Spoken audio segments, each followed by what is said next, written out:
A fan-shaped leaf similar in subject and style, this one in the Palace Museum in Beijing, reproduced in the Big Book of 100 Sung album leaves as number 6.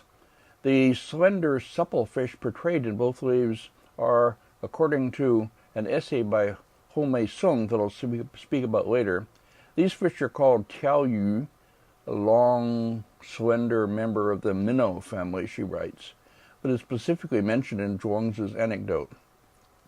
This leaf is attributed to a different artist, Liu Cai. It depicts, like the one attributed to Zhao Kexiong, larger and smaller fish swimming around water plants. But in spite of the different attributions, the two could be by the same painter. Is it likely that either Zhao Kexiong or Liu Cai painted both of them? That's the wrong question to ask, I think, because in fact neither attribution means much. Zhao Kexiong was a member of the Sung imperial house active in the northern Sung period. He specialized in paintings of fish. Liu Cai lived and worked a bit later, during the reign of the Emperor Shenzong in the late 11th century. He died after 1123. And there's a third Sung artist who specialized in paintings of fish, named Fan Anrun, nicknamed Fang Lizi, or the Scabby Fellow. He came from Qiantang region, where the southern Sung capital was located, and he attained the rank of Daijiao, or painter in attendance, in the Imperial Academy. Most Sung paintings of fish that we have are attributed to one of these three, and the attributions seem to be made more or less arbitrarily. We can't identify an individual style for any of them. Do we have any work by any one of these three that bears a signature or seal of the artist and is safely by him? No, they are all just attributions. So the assignment of names to the essentially anonymous fish paintings is not much more really than an accommodation to the Chinese collectors' insistence on having names attached to the paintings that they owned. We can say that all the Sung period paintings of fish we have are essentially anonymous, and most, if not all of them, anonymous Southern Sung Academy style. What we have then is a small but very impressive body of fish paintings with no single artist clearly responsible for any part of it. I begin to sound like Zhuangzi and Huizi. Let us go back to the beginning. Anyway, my point is that the whole group is best seen as a grand collective achievement of these extraordinary masters, these three and others.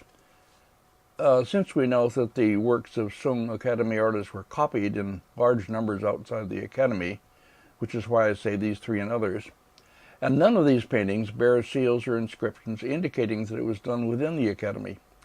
Should all these factors and circumstances diminish somehow the pleasure that we take in the paintings? Should gazing at them as anonymous Academy-style works, that is, make us less happy? Of course not. It should be apparent by now that recognizing individual hands and admiring originality or striking departures from the inherited style needn't have any place at all in our appreciation of Southern Sung Academy paintings and the proper pleasure that we can take from them. Once more, let me say, forget all that stuff the literati critics and theorists have been telling you. Just look long and hard at the paintings, as I've been trying to make you do by my long talks. Okay, next please. Here is a horizontal painting of two fish, ink on silk, 27 by 48 centimeters in size, that was in our Sogengao exhibition as number 38. It was owned by the dealer Yabumoto Sogoro, and it bore an old attribution to an artist named Lai An. Nothing is known about him. He's unrecorded in Chinese sources altogether, but mentioned in a Japanese text, the Kundaikan Sayu Choki, as an artist of the Yuan period who specialized in fish. This painting, however, looks more like the work of the late Sung. It features two large fish, I think they are carp, powerfully shaped with light undersides and darker, more scaly backs. Their passage through the water seems to be swaying the water grasses, which bend as they swim by. Altogether, a striking image of two fish caught in motion. Next, please. A detail shows even more strongly how the artist has observed and captured their bulging eyes, the open mouth of one of them. We can almost feel their scaly surfaces. Next, please.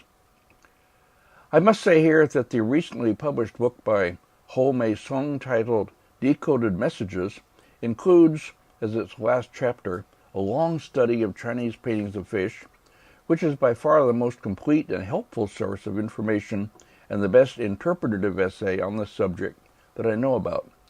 It's about 25 pages long and includes a dozen illustrations, all of them except one paintings of fish, mostly in color, some of them long hand scrolls in a number of sections. She got the lavish treatment from her publisher, and she deserves it. Unfortunately, the book appeared too late for me to make full use of her information and observations, much of it based on her readings of Chinese texts. This section of my lecture, just dealing with fish paintings, would have been much more complete and better documented if I had had her book available as I prepared it. And the same goes for my discussions of paintings of birds and animals, all of them copiously treated in her book. Next, please. Another fish painting in the collection of the same dealer, the late Yabumoto Sogoro. This one anonymous, no attributions that I can remember, and representing three fish. The one in upper left portrayed with special skill as seen from above, turning in the water. One Fong points out that the cultivation of rare aquarium fish came into vogue in the time of Emperor Huizong, and he suggests that this must have encouraged the paintings of fish. Huizong's catalog, the Xuanhe Huapu, has an essay on paintings of fish and dragons. These two, fish and dragons, could be classed together because in the popular lore, the one turned into the other. Dragons could come down to earth in storms and live as fish in lakes and ponds, while fish could turn into dragons and disappear into the sky. Next, please. Fish paintings also had political meanings and usages, which are discussed at length in the well-documented essay on them by Ho Mei Sung in her recent book I've talked about, Decoded Messages.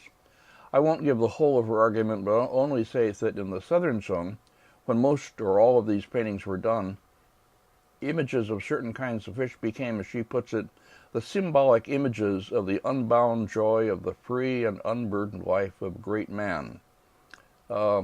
In court circles, they must have been presented to officials to carry that kind of complimentary message.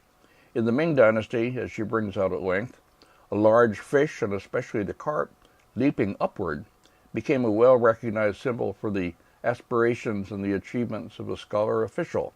He was leaping upward toward the Dragon Gate, the imperial capital, just as the carp leaps upward. For all this, read Ho Mei Sung's book. I can't do it at length. Next, please.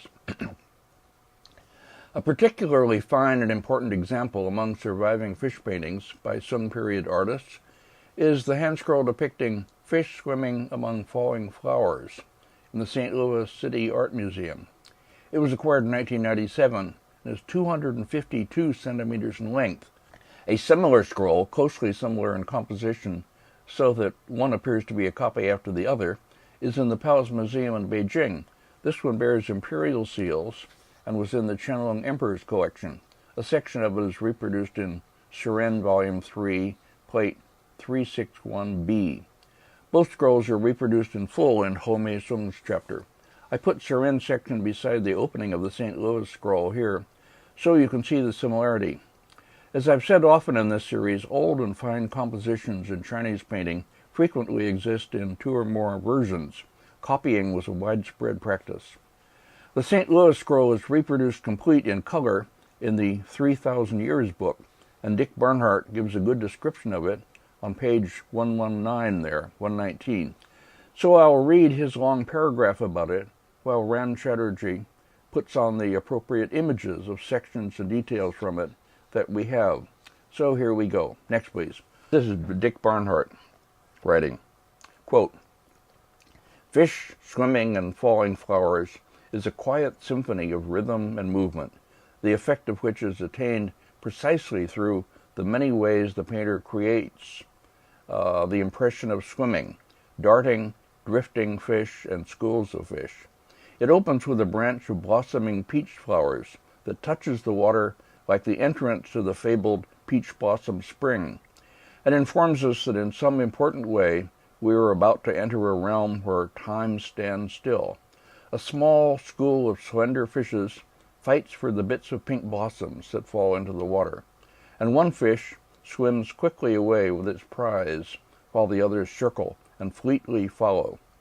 Below we see the water grasses that grow from the mud, and here and there a shrimp or other crustacean. The dense, sheltering thicket of water plants that follows is a breeding ground for the large fish that surround it. Swarms of newborn fish are visible, and above, on the surface of the water, flat, brilliant green lily pads appear. In the third section, a garden of water plants becomes the center of focus, a bouquet formed of exquisitely subtle tonalities of ink wash and pale green and brown colors. Suddenly, a brilliant orange goldfish appears, then jade green leaves and more goldfish, as the composition comes to a close with the appearance of the patriarchal figures in the watery world, several huge carp, who appear to the lesser fishes we have seen as kings to their kingdom. End quote. That's the end of Dick Barnhart's very good passage on this painting. He goes on to write about how the dream of what he calls losing all memory of things deep in the waters of the rivers and lakes becomes the always desired but rarely attained dream of a busy official. And he says, before Liu Tsai, there was no visual correspondence to this ideal, and it quickly became a popular theme in painting. 30 scrolls by Liu were in the government collection by 1120, and fish subsequently acquired many other symbolic forms and functions, end quote. Okay, to include this section on paintings of fish, I want to show briefly a hand scroll painting in the Metropolitan Museum of Art, discussed and reproduced by Wenfong in his Beyond Representations book, pages 380 to 383. This is a signed work by, and I really mean by this time, an artist named Zhou Dongqing. His inscription at the end of the scroll includes a date corresponding to 1291, so it's just over the edge into the beginning of the Yuan dynasty. I include it here as the first Chinese fish painting known to me that bears a reliable inscription identifying the artist and giving the date. And I want to use it to show how already in that age of Zhao Mengfu and the emergence of literati painting to the forefront, the very nature of the painting was already changing. The main part of his inscription is a poetic quatrains. It reads, as translated by Wenfong, quote, "Not being fish, how do we know their happiness? We can only take an idea and make it into a painting. To probe the subtleties of the ordinary, we must describe the indescribable," end quote. Now, how is this already different from all the fish paintings we've seen up to now? First, the artist not only identifies himself and gives the date in an inscription, but reminds the viewer, somewhat unnecessarily, I think, of the well-known Zhuangzi anecdote in his quatrain. The work contains, then, what are sometimes called the three perfections: painting, calligraphy, and poetry. Michael Sullivan had a book of that title, The Three Perfections. Secondly, it is painted on paper, which was ordinarily used in preference to silk by the scholar amateur artist because the grain of its surface transmits better the subtleties of the artist's brushwork. And finally, it has reduced the power of the work to draw the viewer's gaze down into the depths by flattening the scene, reducing the setting of water plants, making the fish more uniform in size and type. We know a little more about Zhou Dongqing than we do about the others. He was a painter of fish and a friend of the famous scholar general Wen Tianxiang, who had led troops against the invading Mongols and had died in 1283 after being captured by the Mongols and refusing, even under torture, to renounce his loyalty to the Song and change sides. Already then, we are in a profoundly different world than that of the Southern Song Academy we have been following, a world in which personality matters more and painterly skills less, in which the artist asserts himself in other ways than just as a fine painter, in which idea is taking precedence over image. But happily, we still have several more lectures to go before we have to confront that takeover and end this series.